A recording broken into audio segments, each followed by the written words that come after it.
जोहार दोस्तों, आप सभी को आपका अपना चैनल नाग पूर्णिमा फाउंडेशन में स्वागत है। आज की इस वीडियो में हम लोग चर्चा करेंगे जेएसएससी के द्वारा महिला पर्यवेक्षिका परीक्षा 2014 में जो हुई थी, इसके पहले उस पर चर्चा करेंगे। ये इसलिए भी इम्पोर्टेंट है क्योंकि अभी जो एग्ज़ाम कैलेंडर आया है जेएसएससी का, उसमें ये वैकेंसी भी उसमें मतलब शामिल किया गया है। मतलब ये वैकेंसी दोबारा आ रही है, तो इस परीक्षा के लिए पहले कैसा उसका था ट्रेंड, उसमें कैसा क्वेश्चन पूछा गया, ये जानना जरूरी है। कोई भी प्रीवियस ईयर क्वेश्चन सॉल्व करते टाइम हम लोग को कितना बना, इससे ज़्यादा ज़रूरी बात है कि उस टाइम मतलब उस परीक्षा की जो परीक्षा लेने की प्रवृत्ति या प्रश्नों की जो प्रवृत्ति क्या है, उसको ध्यान देना जरूरी है। तो चलिए आज हम लोग इसकी ट्रेंड देखेंगे कि 2014 में कैसे क्वेश्चन पूछा था और साथ ही साथ क्या क्या क्वेश्चन पूछा था, उस पर भी हम लोग चर्चा करेंगे। तो पहला प्रश्न है कि भारत में लाख के उत्पादन में झारखंड का कौन सा स्थान है। लाख जो आप लोग देखे होंगे कि अभी तो वर्तमान में उतना नहीं दिख रहा है। जब हम लोग बचपन में थे तब हम लोग जैसे कुसुम से ज़्यादा हम लोग को पलाश के वृक्ष में जो लाख दिखता था, उस लाख की बात कर रहे हैं हम लोग। लाख बोलते हैं लेकिन इसको लाख कहा जाता है हिंदी में, ठीक। तो इसका झारखंड में कौन सा स्थान तब था और अब भी है, तो मतलब इनका स्थान हमेशा पहला स्थान रहा है झारखंड का लाख उत्पादन में। अगर ये पहला है तो दूसरा हम लोग का छत्तीसगढ़ है और तीसरा वेस्ट बंगाल है। लेकिन पूरे विश्व में लाख का उत्पादन सबसे ज़्यादा कहाँ पे होता है, तो वो भी हम लोग का होगा भारत टोटल 70% लाख उत्पादन करते हैं पूरे वर्ल्ड में। और उसके बाद झारखंड पूरे भारत में सर्वाधिक, उसके बाद छत्तीसगढ़ और वेस्ट बंगाल। तो उम्मीद करना इतना समझ में आ गया होगा पहला क्वेश्चन।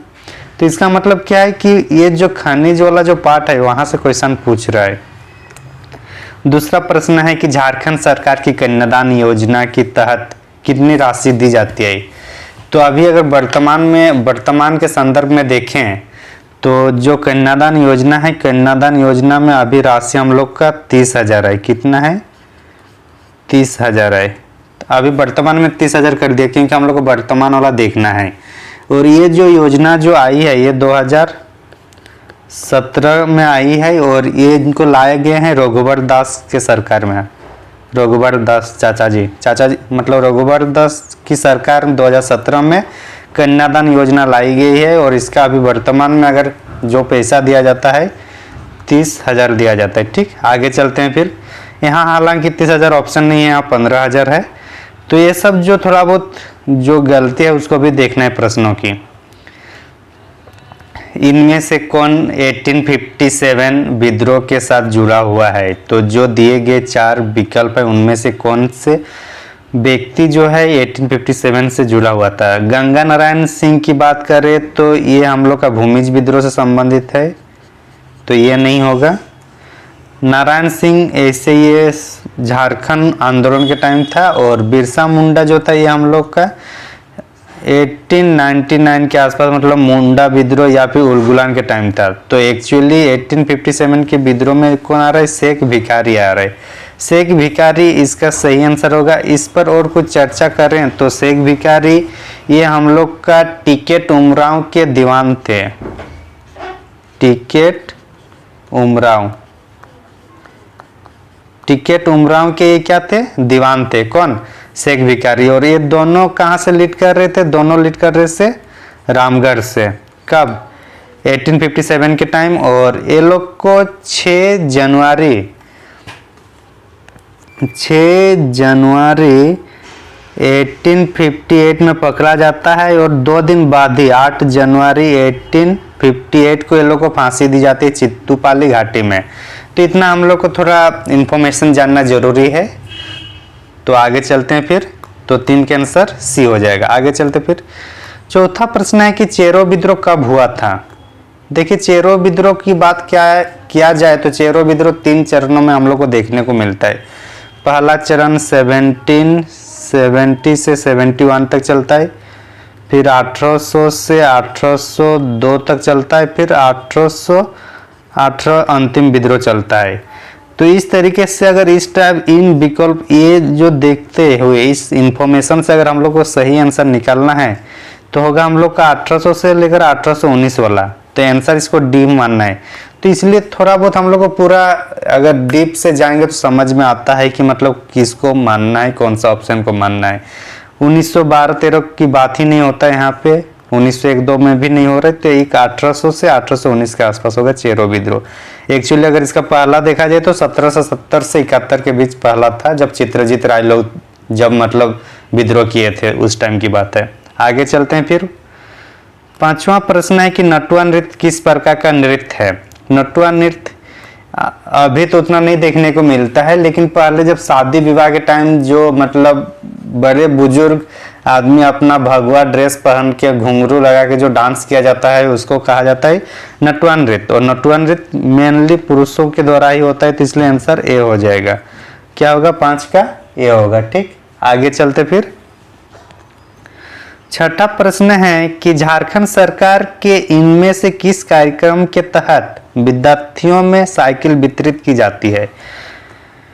साइकिल वितरित कार्यक्रम की बात किया जाए तो ये हम लोग का कौन सा होगा, साइकिल वितरण कार्यक्रम जो 6 का आंसर ए हो जाएगा। और ये कब से लाया गया है, ये साइकिल वितरण जो कार्यक्रम है ये हम लोग का 2002-2003 का है ये। ठीक, 2002-2003 का है ये साइकिल वितरण कार्यक्रम। 2002-2003 की बात बोल रहे तो मतलब बाबूलाल मरांडी की सरकार आए, बाबूलाल मरांडी की सरकार के टाइम ही आया था। आगे चलते फिर। 7वां प्रश्न है कि 1789 में अंग्रेजों के खिलाफ हथियार उठाने वाला पहला संथाल नेता कौन था। देखिए कभी कभी क्या होता है ना, प्रश्न थोड़ा उनका मतलब टाइपिंग एरर होता है, टेक्निकल इशू बोले या जो भी हो। तो ये जो 1789 की बात नहीं हो रहा है, ये संथाल नेता बात कर रहे हैं। तो इसमें देखिए दुखन मान की ये पहली बात संथाल नेता नहीं है, ये हम लोग का दुखन मान की तमार विद्रोह से संबंधित है। ठीक, और भागीरथ माझी ये संथाल है, लेकिन ये पहला तो नहीं होगा क्योंकि उसके पहले बहुत सारा आंदोलन हो चुका है। इसका हम लोग अभी तक उतना मतलब मुख्य रूप से नाम नहीं सुने हैं। तो जो तिलका माझी है, तिलका माझी पहला होगा। और जब तिलका माझी पहला होगा तो ये 1789 नहीं होगा, बल्कि 1783 से लेकर 85 तक था तिलका माझी आंदोलन। तो ये एक्चुअली में 1783-85 होगा यहाँ पे, और ये आंसर होगा तिलका माझी। तिलका माझी न केवल झारखंड का बल्कि भारत का प्रथम अगर शहीद हुआ है, प्रथम अगर फांसी दी गई है किसी को अंग्रेजों के द्वारा तो तिलका माझी ही है। हालांकि भारतीय इतिहास में ऐसा लिखा हुआ नहीं है, और इसका कारण भी यही है कि जो लिखने वाले लोग हैं वो झारखंड के आसपास नहीं हैं। तो वो लोग कहीं दिल्ली में रहकर करते हैं, कहीं जेएनयू वाले लिखते हैं, तो लोग अपने क्षेत्र को या जो ज़्यादा हाईलाइट है उसको देखे हैं। नहीं तो ये हम लोग का तिलका माझी पहला ब्रिटिश सरकार के द्वारा फांसी देने वाला, ये फांसी प्राप्त करने वाला व्यक्ति होगा तिलका माझी। तो 7 का डी हो जाएगा। ठीक, आगे चलते फिर। झारखंड के पहले राज्यपाल कौन थे। 8वां प्रश्न है, पहले राज्यपाल बाबूलाल मरांडी पहले मुख्यमंत्री थे, अर्जुन मुंडा दूसरे मुख्यमंत्री थे, प्रभात कुमार जो थे पहले राज्यपाल थे, और वेद जो मारवा है ये 4थे नंबर के राज्यपाल थे। तो इसका सही आंसर क्या होगा, 8 का डी होगा। आगे चलते हैं। मतलब पॉलिटिक्स से भी क्वेश्चन पूछ रहा है, विद्रोह से भी पूछ रहा है, संस्कृति से भी पूछ रहा है, क्योंकि नृत्य हम लोग देखे। 9वां प्रश्न है कि 12-13 में किस वर्ष, देखिए 12-13 की बात कर रहे हैं ना, तो अभी हम लोग के लिए रिलेवेंट नहीं है। हम लोग के इसमें बस ये जानना जरूरी है कि ये बजट से, इकोनॉमिक सर्वे से भी 1-2 क्वेश्चन पूछ रहा है। तो बजट इकोनॉमिक सर्वे देखना है झारखंड का। ठीक, आगे चलते हैं। 10वां प्रश्न है कि झारखंड एक राज्य कब बना। झारखंड कितने नंबर का राज्य बना, ये आप लोगों को कमेंट में बताना है।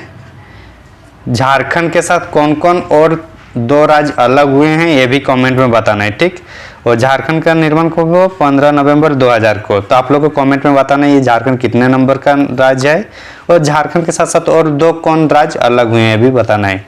आगे चलते हैं, कमेंट कीजिएगा जरूर। इनमें से कौन सा स्थान झारखंड में तांबे की खानों के लिए प्रसिद्ध है? झारखंड में तांबे के लिए अगर प्रसिद्ध खान है तो कहाँ है? घाटशिला। घाटशिला में भी मेनली कहाँ पे है हम लोग का? राखा माइंस। राखा माइंस तांबे के लिए ही जाना जाता है। 1925, एक मिनट,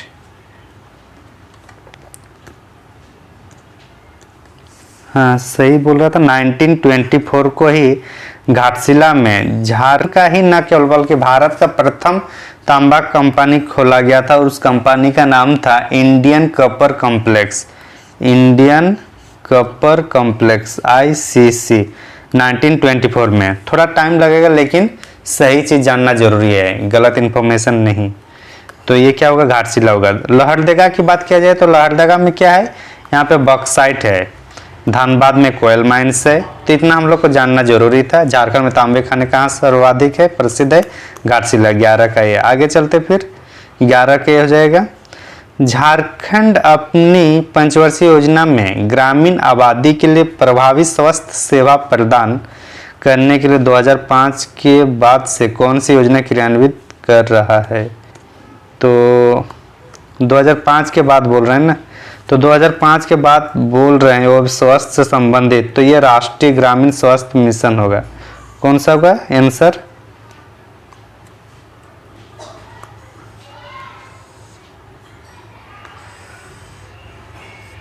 राष्ट्रीय ग्रामीण स्वास्थ्य मिशन ये है। और एकीकृत ग्रामीण विकास या फिर महात्मा गांधी राष्ट्रीय, ये सब नहीं है, क्योंकि ये सब रोजगार से संबंधित है, जबकि स्वास्थ्य से संबंधित कौन सा है? राष्ट्रीय ग्रामीण स्वास्थ्य मिशन। देखिए इसके लिए अगर आप कुछ याद नहीं भी रहता तो भी आप एलिमिनेट कर देते, क्योंकि ये सब देखिए डायरेक्टली स्वास्थ्य से संबंधित नहीं है BCD, लेकिन ये क्या है? स्वास्थ्य से संबंधित है। तो समझ में आ गया होगा। आगे चलते फिर 13वां प्रश्न है कि 2011 की जनगणना के अनुसार झारखंड की पुरुष साक्षरता दर क्या है? ये जो 11वीं जनगणना मतलब 2011 वाला है, ये हर एक को मुजुबानी याद रखना होगा। जो भी इसमें मेन फॉलो, चाहे वो लिंगानुपात हो, साक्षरता दर हो, ये सब क्या है हम लोग को याद रखना है। तो पुरुष साक्षरता दर की बात करते हैं तो पुरुष साक्षरता दर हम लोग का 76.84 था। मतलब अगर 100 पुरुष झारखंड में है तो उसमें से 76.8 मतलब करीब करीब 77 लोग पढ़े लिखे हैं, मतलब नाम लिखने आता है, अंगूठा छाप नहीं है। 77% कम से कम। महिलाओं की बात किया जाए तो महिला में यही चीज फिर कम हो जाके 55% आ जाएगा, 55.42। मतलब अगर 100 महिलाएं झारखंड में हैं तो उसमें से 55 महिलाएं हैं जो अपना नाम लिख पाती है, बाकी क्या है? अंगूठा छाप। तो इसलिए महिलाओं को पढ़ाने के लिए जोर दिया जा रहा है सरकार के द्वारा, उसके लिए विभिन्न प्रकार की योजनाएं लाई जा रही है ताकि साक्षरता दर में बढ़े। हालांकि अभी साक्षरता के साथ साथ गुणवत्ता शिक्षा होना भी जरूरी है। और टोटल अगर ओवरऑल लिटरेसी देखा जाए झारखंड का, तो ओवरऑल जो लिटरेसी है 66.4%। ओवरऑल 66.4, पुरुष 76.84 और फीमेल महिला 55.42%। ये सब याद रखना जरूरी है। भूमिज विद्रोह के नेता कौन थे? भूमिज विद्रोह के नेता अभी हम लोग चर्चा किए थे ना, कौन थे हम लोग का? गंगा नारायण सिंह। इसलिए इसको गंगा नारायण सिंह का हंगामा भी कहा जाता है भूमिज विद्रोह को। तिलका तिलका विद्रोह संबंधित है 1783 से 85। बिरसा मुंडा उलगुलान और गणपत राय हम लोग का 1857 के विद्रोह से संबंधित है। आगे चलते फिर निम्न में से झारखंड का पहला कृषि विश्वविद्यालय कौन सा है? तो झारखंड का एकमात्र कृषि है, जब एकमात्र है तो पहला ही होगा, जाहिर सी बात है। तो कौन सा? ये बिरसा कृषि विश्वविद्यालय। इसका गठन की बात किया जाए तो 1980 को हुआ था, रांची में है। विनोबा भावे की बात किया जाए तो यह 1992 में इसका स्थापना हुआ विनोबा भावे के साथ साथ। सिद्धू कान्हू यूनिवर्सिटी SKU भी 1992 में ही हुआ। झारखंड केंद्रीय विद्यालय की बात किया जाए तो ये 2009 में बॉम्बे रांची में इसका मतलब एस्टेब्लाइज किया गया है। तो इस तरीके से इसका हम लोग डिस्कशन भी कर लिए। 15 का आंसर बी हो जाएगा। आगे चलते फिर 16वां नंबर का जो क्वेश्चन है कि झारखंड में स्वतंत्रता के लिए जो संघर्ष खेरवार आंदोलन का नेतृत्व किए थे, तो उसका कौन थे? खेरवार आंदोलन का नेतृत्व हम लोग को किए थे भागीरथ मांझी। ये 1874 की बात है। 1874 में खेरवार आंदोलन हुआ था। दुखन मानकी कहाँ से संबंधित है? तमार विद्रोह से। गंगा नारायण वही भूमिज वाला है, भूमिज विद्रोह। और जयपाल सिंह मुंडा हम लोग को झारखंड की अलग राज्य बनाने के टाइम इसको मतलब ये उस टाइम से संबंधित है। आप लोग को ये कमेंट में ये भी बताना है कि झारखंड के एकमात्र व्यक्ति जो संविधान सभा में जिसको भाग मिला था या जिसको हिस्सेदारी मिली थी वो कौन थे? कमेंट करके बताना है, ठीक। 17वां प्रश्न है फिर संस्कृति से आ गया है कि डमकोच क्या है? डमकोच एक नृत्य है।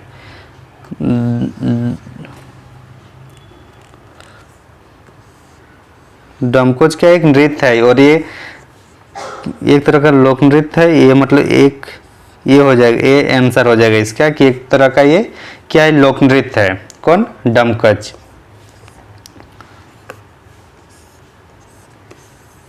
डमकच एक तरह का क्या है? लोक नृत्य है। और ये जब बर घर से मतलब जब दूल्हा वाले जब बाराती चले जाते हैं उसके बाद घर में जो महिलाएं रहती हैं उन महिलाओं के द्वारा नृत्य प्रदर्शन की जाती है, उसी को डमकोच कहा जाता है। हालांकि ये डमकोच की अगर इनकी कहानी देखा जाए तो जब पहले के टाइम पे जब डाकू लोग होते थे, चोर लोग होते, तो उस टाइम क्या होता था कि शादी विवाह के टाइम सब कुछ सामान तो घर में लाया जाता था खाने पीने का।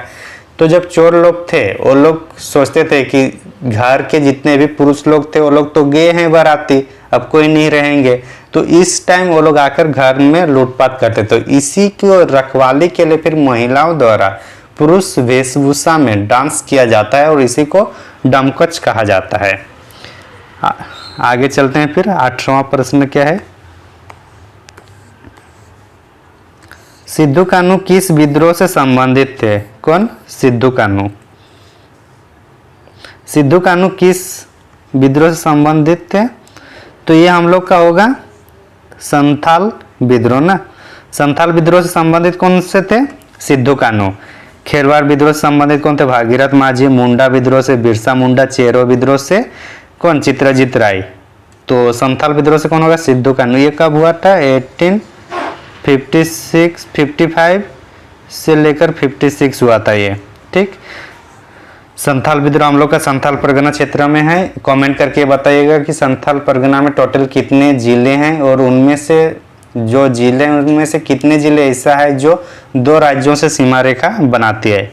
आगे चलते हैं फिर 19वां नंबर का जो प्रश्न है, हिंदू कैलेंडर के अनुसार सरहुल कब मनाया जाता है? तो हिंदू कैलेंडर के अनुसार सरहुल कब मनाया जाता है? तो ये हम लोग का चैत्र महीने में मनाया जाता है। कब? चैत्र महीने में। चैत्र महीने का मतलब इंग्लिश में हम लोग का होगा मार्च अप्रैल के महीने में ये माना जाता है। तो सरहुल पर्व में क्या होता है? इसमें होता है हम लोग को प्राकृतिक पूजा। मेनली जो सखुआ का पौधा होता है जो नया नया उस पे पत्ते आते हैं उसका पूजा किया जाता है, सखुआ के पौधे का। आगे चलते हैं। छोटनागपुर किराएदारी अधिनियम कब पारित किया गया? एक्चुअली छोटनागपुर काश्तकारी नियम होगा, थोड़ा इसमें मिसप्रिंट हुआ है। तो ये हम लोग का 1908 है। 1908 में छोटनागपुर CNT एक्ट आया है 1908 में, और इसको जानना जरूरी है हम लोग को। हालांकि जब इसका एक वीडियो बनाया जाएगा CNT SPT का अच्छा से, तो इसका आंसर क्या होगा? डी हो जाएगा। छोटनागपुर काश्तकारी अधिनियम कब आया? 1908 में। इसका ब्लूप्रिंट कौन तैयार किए थे? आप लोग कमेंट करके जरूर बताइएगा। आगे चलते हैं फिर। झारखंड सबसे बड़े इस्पात संयंत्र के घर से देश में इस्पात का उत्पादन कितना प्रतिशत आता है, मतलब झारखंड से टोटल जो इस्पात का जो प्रोडक्शन होता है वो कितना है। तो ये 2014-15 के टाइम अगर देखा जाए तो 17% है, लेकिन प्रेजेंट में बात किया जाए तो ये हमारे अभी 20 से 25% हम लोग प्रोडक्शन करते हैं झारखंड से स्टील का। तो इस तरीके से आज की इस वीडियो में हम लोग न केवल क्वेश्चन के एनालिसिस किए, बल्कि जो 2014 में महिला पर्यवेक्षिका में क्या क्या कैसे क्वेश्चन पूछी जा रही थी उसका हम लोग ट्रेंड भी देखने समझने का प्रयास किए। तो उम्मीद करता हूँ आप लोग को भी समझ में आ गया होगा कि आगे आने वाले जो महिला पर्यवेक्षिका की परीक्षा होने वाली है कि उसमें कैसे हम लोग को रणनीति बनाना है, किस किस पर ध्यान देना है। और इवन अगर आप जेएसएससी का तैयारी कर रहे हैं, जेएसएससी से संबंधित झारखंड का तैयारी कर रहे हैं, तो उसी में ये भी आएगा, कोई अलग हम लोग ट्रेंड नहीं देखने को मिला है। हम लोग को मन में ये लगता होगा कि ये महिला से संबंधित होगा तो हो सके बाल विकास का क्वेश्चन पूछे या कुछ उस टाइप्स को प्रायोरिटी दे, लेकिन वैसा कुछ नहीं था, नॉर्मल क्वेश्चन ही था सब। तो उम्मीद करता हूँ आप लोग को ये वीडियो अच्छा लगा। Thank you for watching. और अगर आप नए हैं तो जरूर हमारे चैनल को सब्सक्राइब करें ताकि आगे आने वाले वीडियो को आप आराम से देख सकें। Thank you.